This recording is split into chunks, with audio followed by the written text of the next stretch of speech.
Imaginez un instant que vous êtes expulsé de votre logement avec vos enfants, que vous soyez une mère ou un père demandeur d'asile, sans place d'hébergement alors que le cadre du dispositif national d'accueil contraint l'OFII à vous en trouver une, un mineur isolé ou que vous soyez dans toute autre situation administrative et sociale compliquée qui font que vous vous retrouvez sans logement. On ne peut difficilement l'imaginer parce que cela ne nous touche pas réellement, parce que nous sommes bien au chaud dans nos appartements et que nos enfants vivent dans de bonnes conditions.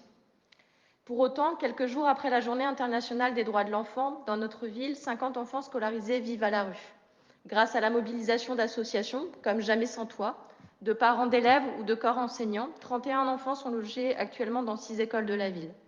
Sur l'ensemble de la métropole, ce sont en tout 123 enfants qui doivent braver le froid tous les soirs.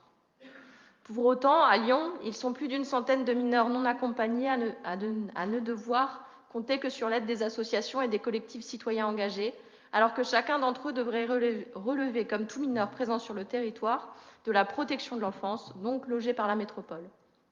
Ce n'est pas le cas, tout cela parce que leur minorité est remise en cause. Sur les 850 mineurs qui se sont présentés à la métropole en mai et novembre 2021, 700 ont été remis à la rue, car leur minorité n'a pas été reconnue, alors que celle-ci sera validée à plus de 95% par décision du juge pour enfants. Les mineurs non accompagnés sont trop régulièrement la cible de discours politiques et médiatiques calomnieux, les désignant dans leur ensemble comme des menteurs, des délinquants, des voleurs ou des violeurs. Les politiques qui font cet amalgame devraient être condamnés. Outre le déni de minorité, il y a le fichage des enfants non accompagnés.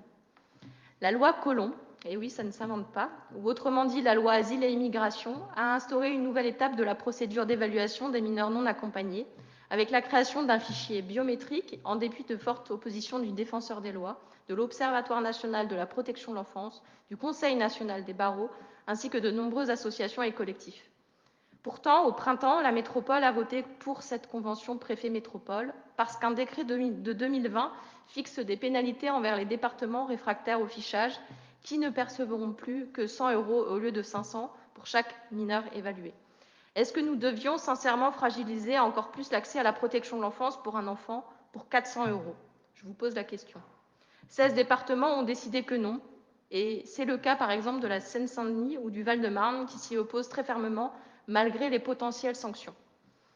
Il est utopique d'imaginer que les personnes exilées finiront par se décourager devant les multiples obstacles. En revanche, il est avéré que les mesures prises par les politiques pour prévenir un mythe d'appel d'air, telles que la dégradation des conditions d'accueil, portent atteinte aux droits et à la dignité des personnes.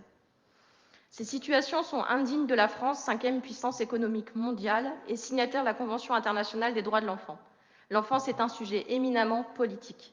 Il ne s'agit pas seulement de cantines bio, d'accès à l'extérieur ou plus de places en crèche. Tout cela est important, bien sûr, mais ne saurait faire oublier l'essentiel.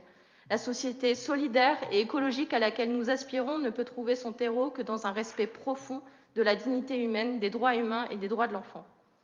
En adhérant à Anne Vita, l'association créée en 2018 par 12 élus, dont Nathalie Perrin-Gilbert, la ville de Lyon a fait le choix de reconnaître que l'hospitalité est une affaire collective qui trouve tout son sens lorsqu'elle est soutenue par les politiques publiques.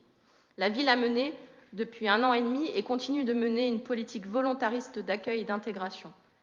Entièrement engagés sur ces sujets, les élus Lyon en commun soutiennent la ville dans sa tradition d'hospitalité urbaine. Nous ne souhaitons plus une politique qui expulse ou qui met temporairement à l'abri, mais une politique d'accueil digne. L'alternative peut venir des municipalités. À l'instar d'autres villes comme Grenoble, Nantes, Lyon deviendra une ville refuge. Les élus Lyon en commun demandent pourtant à la métropole à ce que l'ensemble des mineurs en recours devant le juge soient pris en charge jusqu'à la décision de ce dernier. Cela est possible également. Des centres d'accueil et d'orientation sont ouverts à Pantin, à Neuilly-Plaisance ou à Marseille, gérés par Médecins sans frontières. Les enfants pauvres, accompagnés ou non accompagnés, sont toujours plus discriminés en France. Face à ces situations, il est nécessaire qu'une mise à l'abri, dans des conditions dignes et sécurisantes, soit effective pour tous. Il est honteux encore qu'aujourd'hui, des enfants dorment dehors. Je vous remercie.